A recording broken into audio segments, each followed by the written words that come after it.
Welcome to the channel Auto Trend. Today, we're diving into a fascinating what-if scenario. What if Volkswagen had released a Beetle pickup in 1965?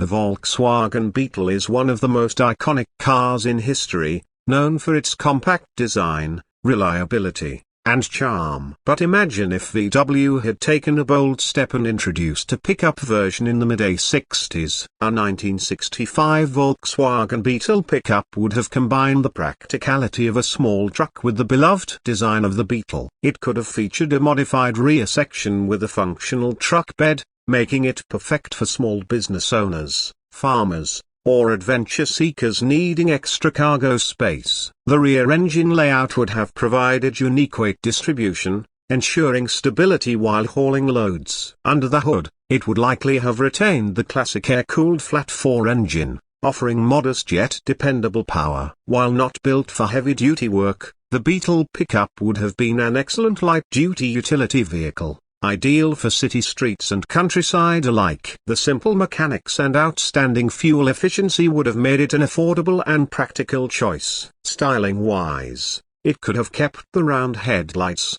curved fenders, and compact size while incorporating a longer, reinforced chassis to accommodate the truck bed. Imagine seeing a Beetle pickup rolling down the road in the 1960s. Definitely a head-turner. Though Volkswagen never officially produced a Beetle pickup, the idea remains a dream for enthusiasts and custom car builders. Would you have driven one of these unique creations? Let us know in the comments. Don't forget to like, share, and subscribe for more incredible automotive trends and history. Stay tuned for more, and we'll see you in the next video.